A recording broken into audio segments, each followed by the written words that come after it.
Pessoal, hoje a gente está na companhia do pensador John Rawls, né?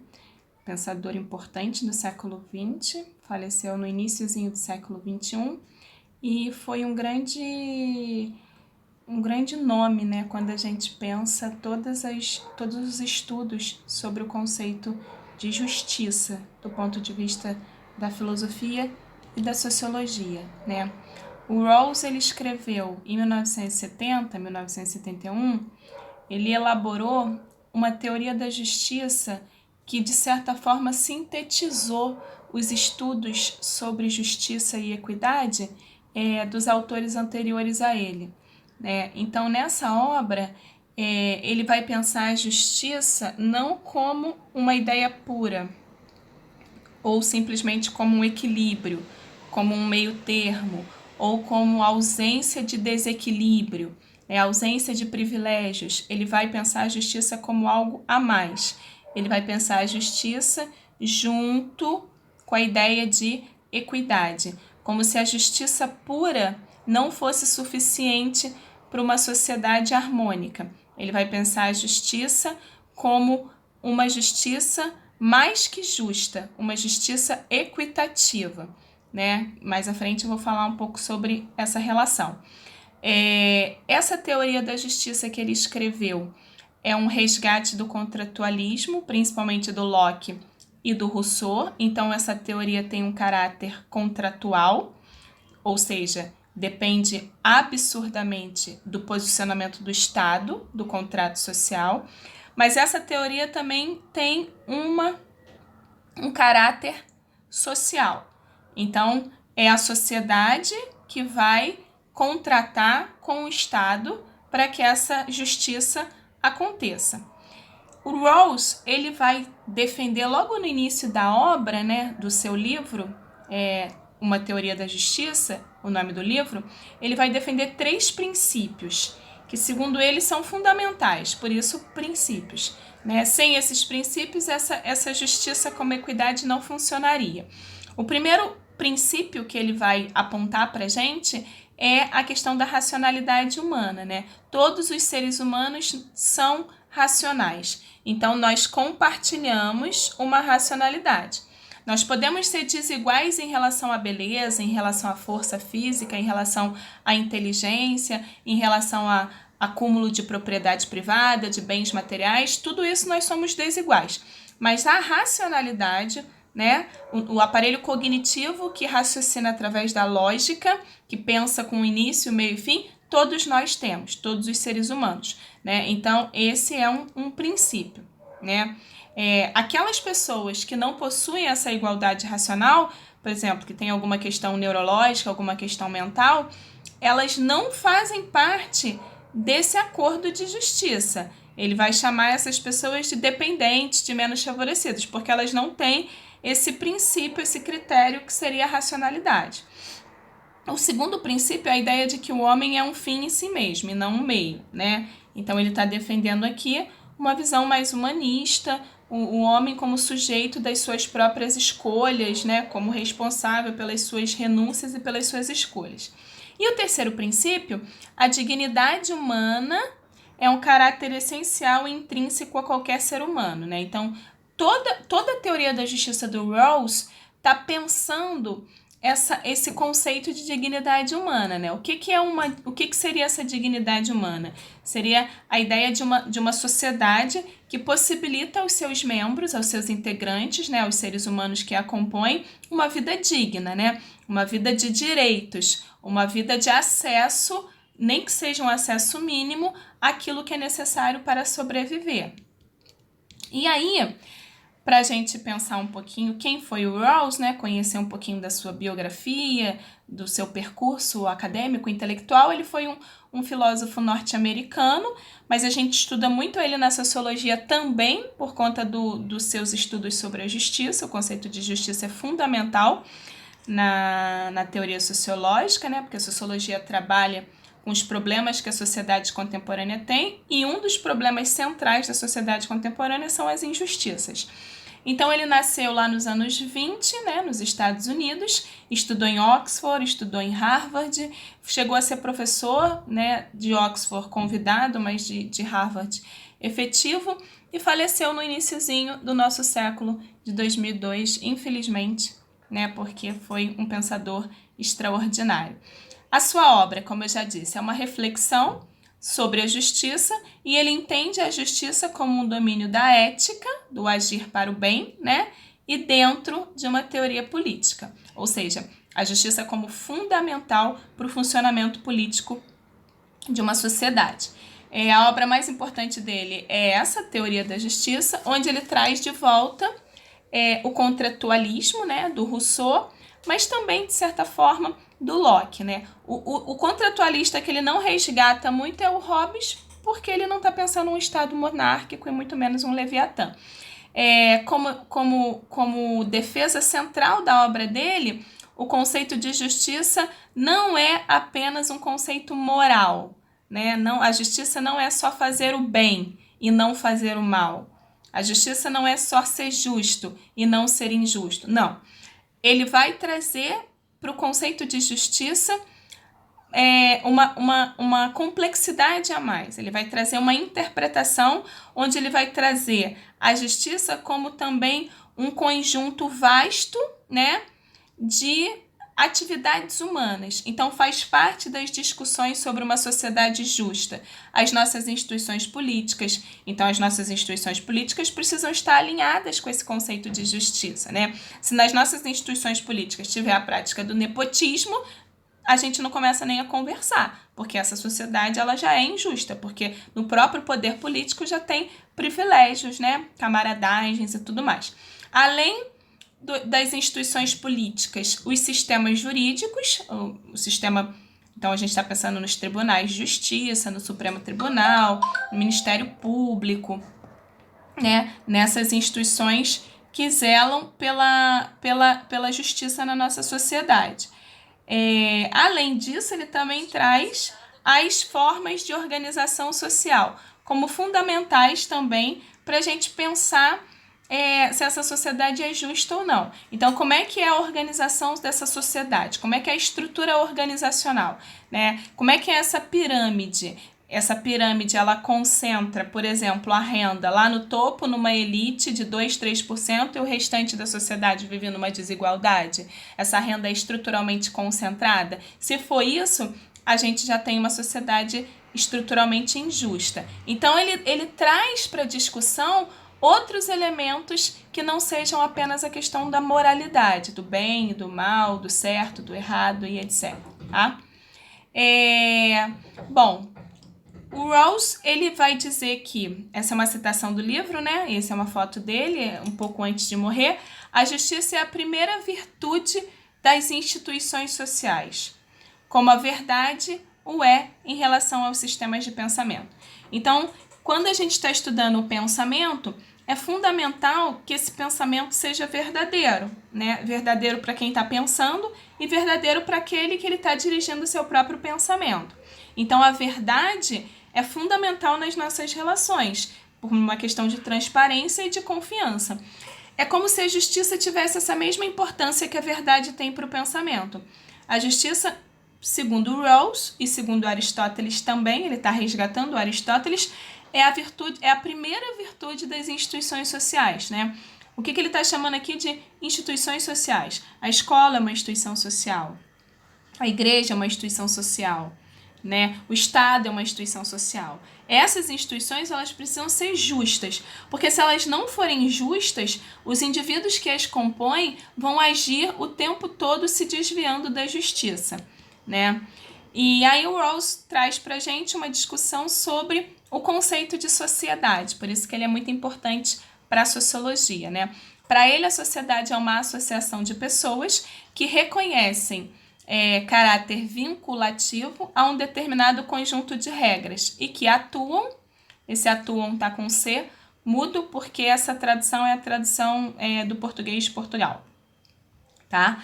E atuam de acordo com elas. Então, a sociedade, no pensamento do John Rawls, é composta por um conjunto de indivíduos que se associam, que se relacionam, que interagem e que interagem, se relacionam, se associam a partir de determinadas regras, de determinadas normas. Isso seria o social. Essas regras, né, também chamadas de normas, elas existem para quê?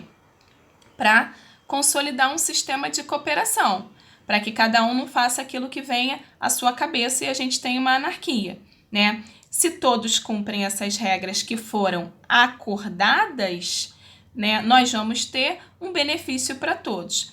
No entanto, mesmo cumprindo essas regras, em algum momento essa sociedade, esse grupo entra em conflito, né? Inclusive na interpretação dessas regras. Um grupo interpreta de um jeito, outro grupo interpreta do outro, temos aí um conflito. Para resolver esses conflitos, o John Rawls vai trazer a ideia, né, de princípios ou regras que nos ajudem a escolher qual será a melhor forma de organizar a sociedade. Então, segundo ele, toda vez que em uma sociedade aparece um conflito, por qualquer coisa que seja, é necessário que a gente tenha, no nosso sistema de justiça, regras que nos ajudem a resolver esses conflitos. Esse é o papel da justiça. A justiça, numa sociedade, não se resume apenas a punir quem viola a lei. Essa é uma visão muito simplista de justiça. Isso não é a justiça. Isso daí é quando a justiça precisa agir.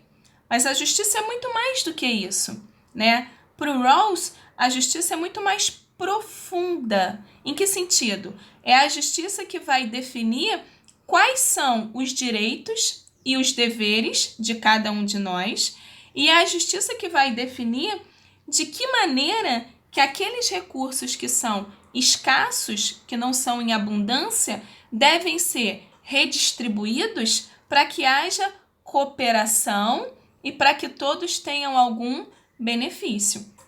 Então percebam que a concepção de justiça do Rawls é muito mais do que uma justiça punitiva, uma justiça retributiva, que está ali exclusivamente para punir aqueles que violam a legislação. Não é isso, não é só isso, pelo menos, né?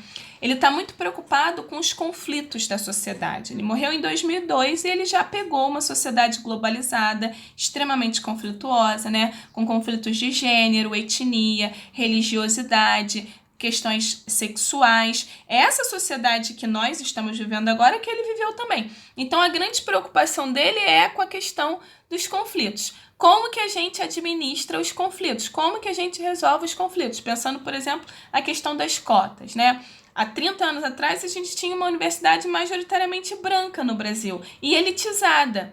Não existiam negros nas universidades públicas brasileiras. Eles eram a minoria da minoria da minoria. Aí nós aprovamos uma legislação relacionada às cotas. Cotas raciais, cotas sociais.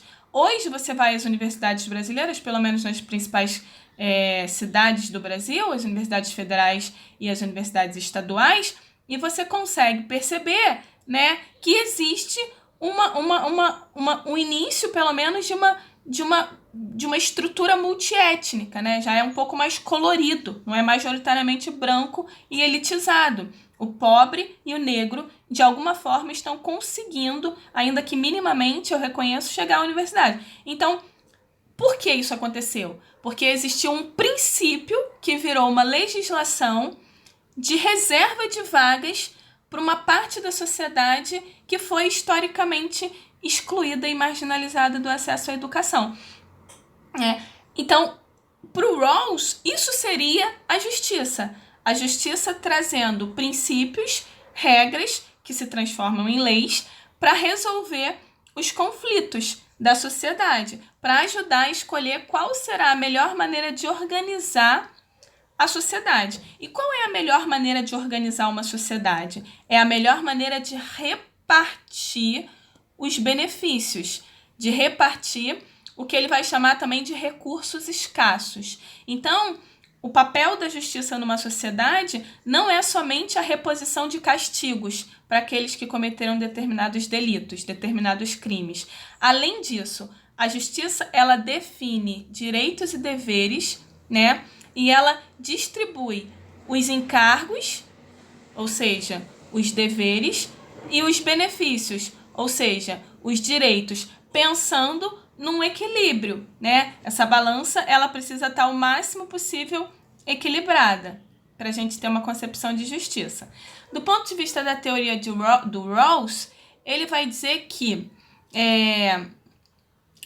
essa teoria dele é uma reação ao utilitarismo, né? O que foi o utilitarismo na filosofia? O utilitarismo se resumia à ideia de que os indivíduos agem o tempo todo para maximizar os seus benefícios e minimizar os seus custos, né? Então, para os utilitaristas, as oportunidades estão aí. Aqueles que se esforçarem mais e que raciocinarem de maneira bem lógica, bem racional, agindo sempre buscando maximizar os seus benefícios e minimizar os seus custos, vão conseguir alcançar um padrão de felicidade. E aí, os utilitaristas defendiam que se todos pensam assim, né, se todos pensam em maximizar os benefícios e minimizar os custos, vai chegar um momento que a maximização de benefícios vai ser social e a minimização de custos também vai ser social. Então, você vai ter, né, na prática, uma sociedade harmônica. Se essa sociedade estiver desnivelada, se houver um desnível entre ricos e pobres, para os utilitaristas, isso é justificado pelo princípio da meritocracia. Os ricos souberam aproveitar melhor as oportunidades que apareceram. E os pobres, que não conseguiram se tornar ricos, não tiveram o mesmo esforço, a mesma dedicação, né? Mas na prática, os utilitaristas defendem uma distribuição mais igualitária, mas eles não enxergam problema numa desigualdade. Uma desigualdade é explicada pela questão da meritocracia.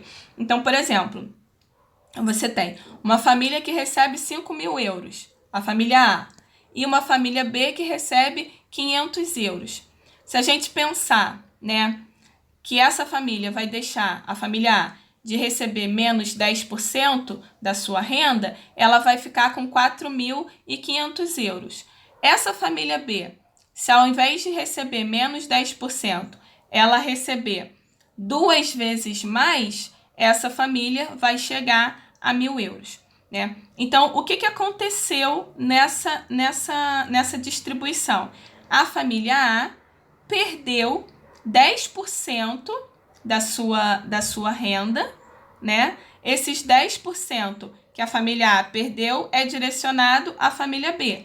E aí a família B recebe 1.000 euros, mas a família A continua recebendo 4.500 euros. Você tem uma diferença aqui ainda de 3.500 euros. Bom, o que o Rawls vai dizer sobre isso?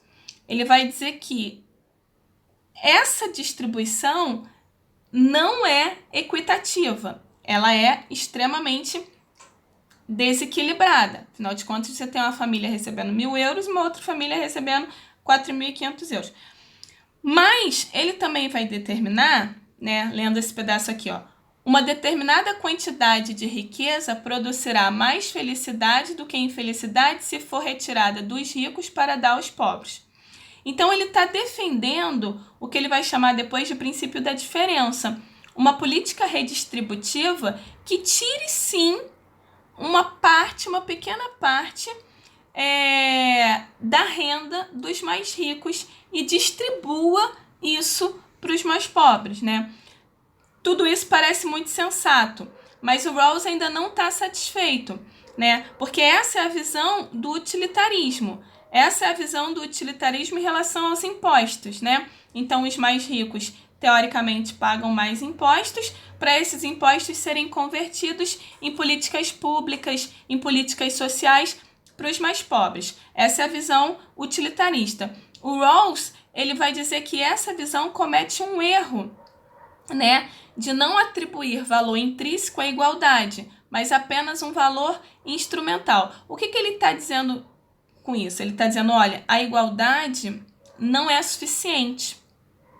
A igualdade não é boa em si. né? É boa apenas porque produz maior felicidade total. Mas essa maior felicidade total ainda não é equitativa, porque se a gente voltar aqui no slide anterior, essa família B ainda está recebendo um conjunto de pagamentos, né? Um valor muito inferior a essa família A.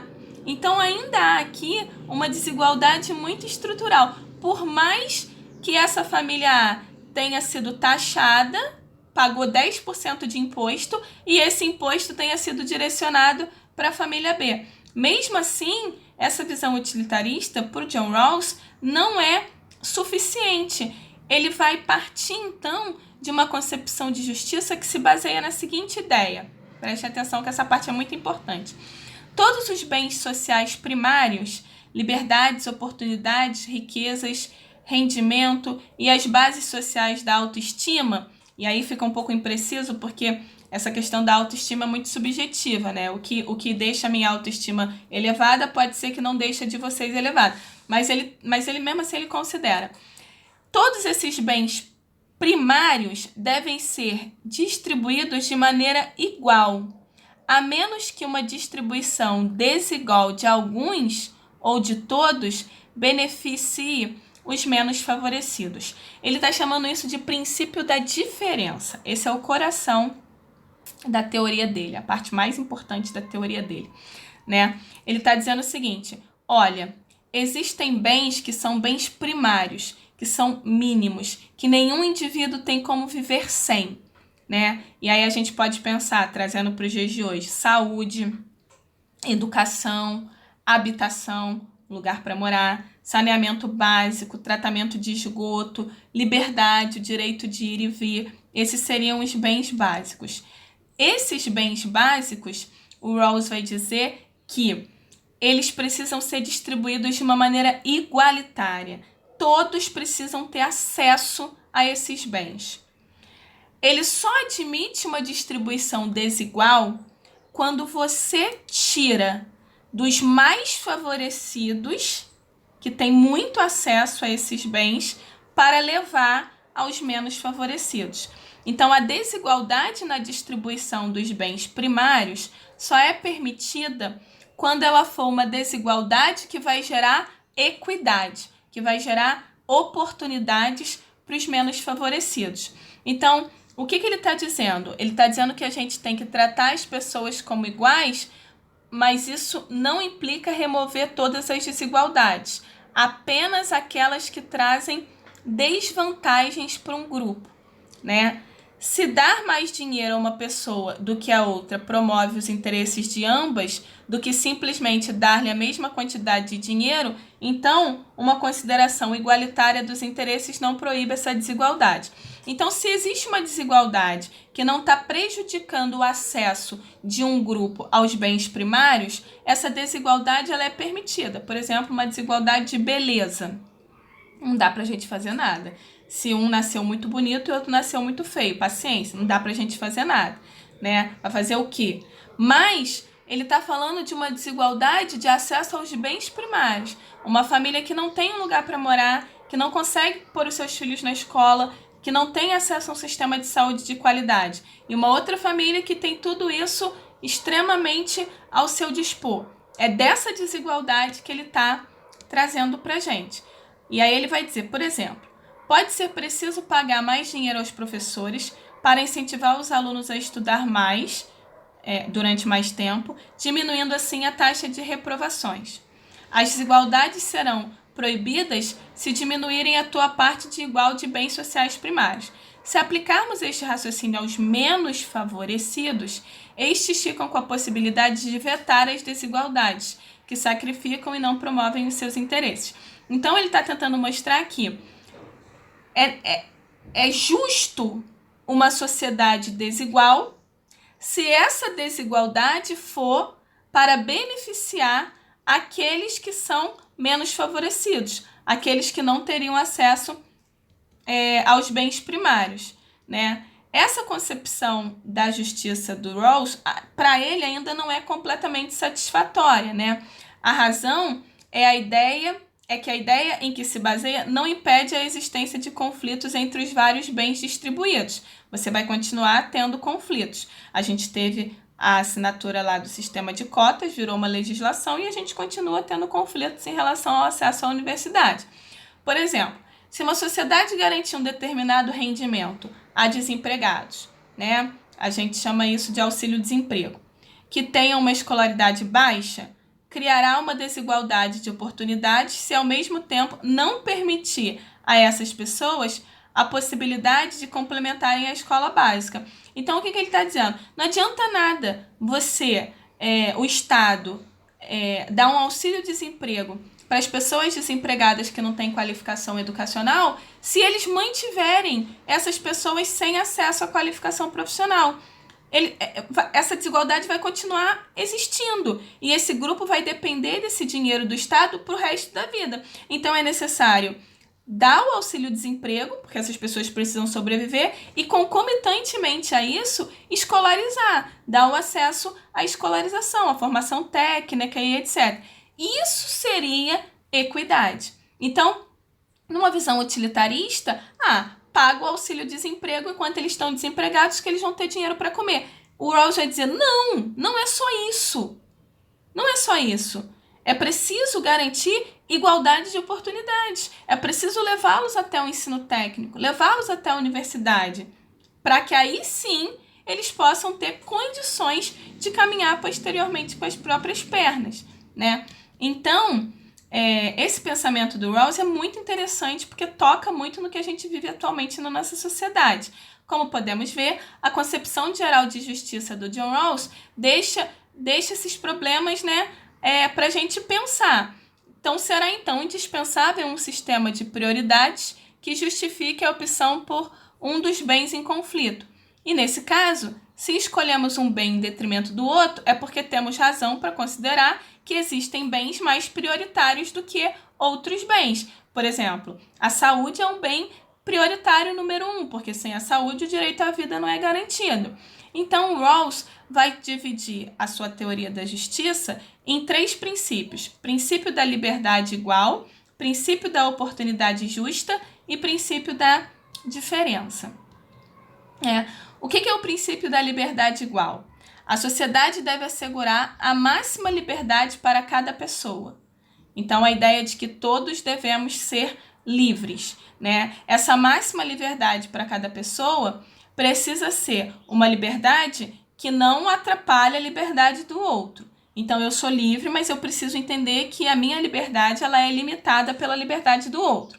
Princípio da diferença.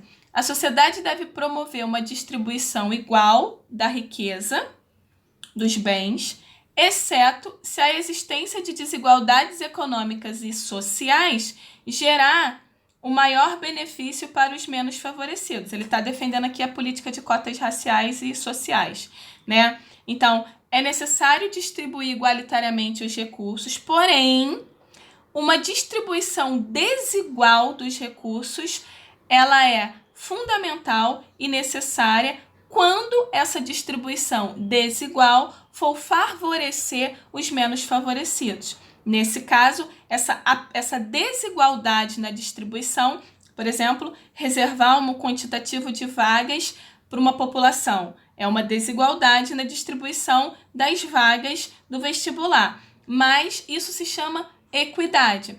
Você está garantindo um acesso a um grupo menos favorecido que sem essa política não teria esse acesso. E o princípio da oportunidade justa. As desigualdades econômicas e sociais devem estar ligadas a posto e posições acessíveis a todos em condição de justa e igualdade de oportunidades, né? Então, todas as posições devem estar dispostas para todos. Bom, dito isso, o Rawls ele vai trabalhar a questão da distribuição justa, né? Em cada um desses 3 princípios, há a ideia de uma distribuição justa. Assim, uma desigualdade de liberdade, uma desigualdade de oportunidades e uma desigualdade de rendimento só será permitida se o objetivo for favorecer os menos favorecidos. Isso faz do Rawls um pensador liberal, porém que se preocupava muito mais com a questão da igualdade e da equidade, né? Um sistema de ensino pode permitir aos estudantes mais dotados, mais inteligentes, o acesso a maiores apoios se, por exemplo, as empresas em dificuldade vierem a beneficiar mais tarde do seu contributo, aumentando os lucros e evitando desemprego. Então, um sistema de ensino favorece, né, os seus alunos com mais QI, com mais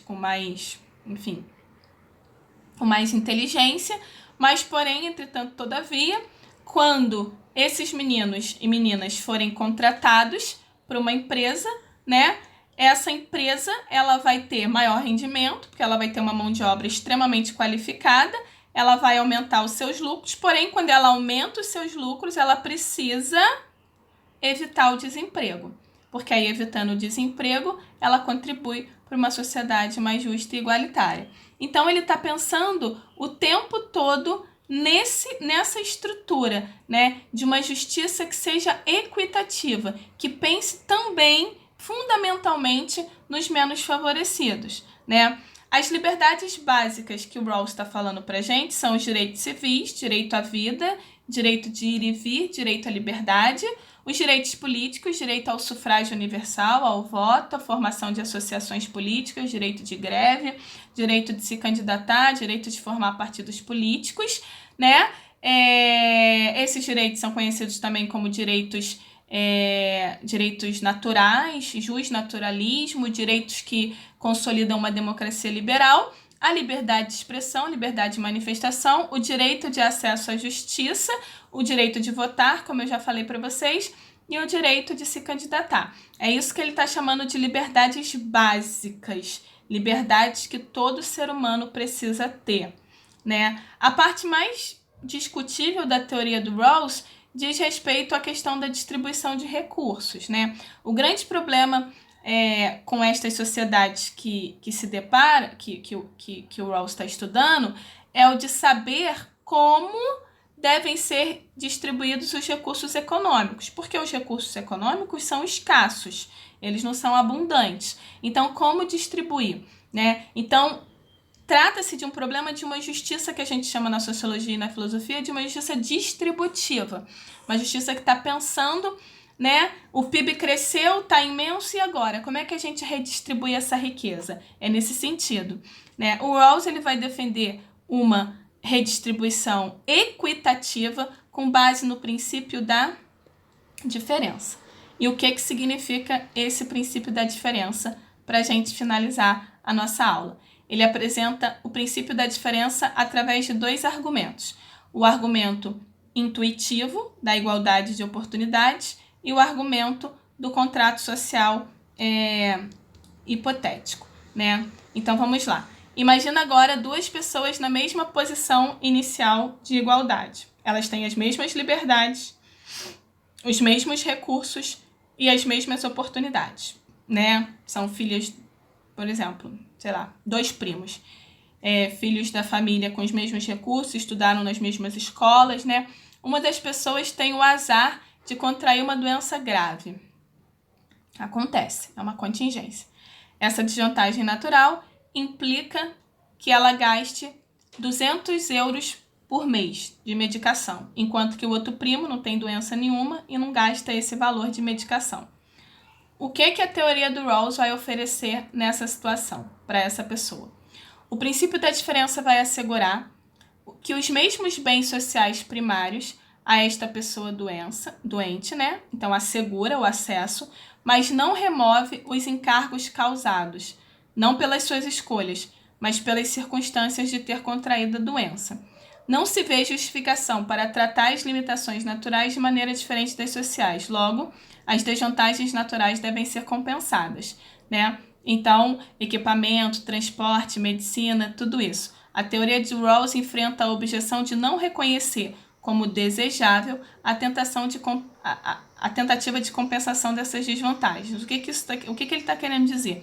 Ele está querendo dizer que essa pessoa que contraiu essa doença, ela tem que ter um acesso diferenciado, né? Um acesso mais simples a tudo que ela necessitar para se tratar. Porque ela contraiu essa doença e por ter contraído essa doença, ela se torna uma pessoa menos favorecida, né? Ela tá ali numa situação de ter que gastar parte da sua renda por mês por conta dessa doença. Então é legítimo que haja uma política para beneficiar o acesso dessa pessoa, né? Ela, por exemplo, transporte, que ela pague ou que ela deixe de pagar o transporte público, equipamentos, que ela tenha acesso a equipamentos que seriam alugados e para ela precisam ser de graça. Se ela precisa ir toda semana fazer o tratamento no hospital, a ambulância precisa ir buscá-la. Se ela mora numa cidade que não tem esse tratamento, a prefeitura teria que pagar uma ambulância para levá-la para outra cidade que tem. Enfim, então o Rawls está pensando o tempo todo nos menos favorecidos. Essa é a base do pensamento dele, tá bom, pessoal? É isso, espero que vocês tenham compreendido, espero que vocês tenham gostado do Rawls. Ele é um autor muito importante, principalmente para a redação, e até a próxima.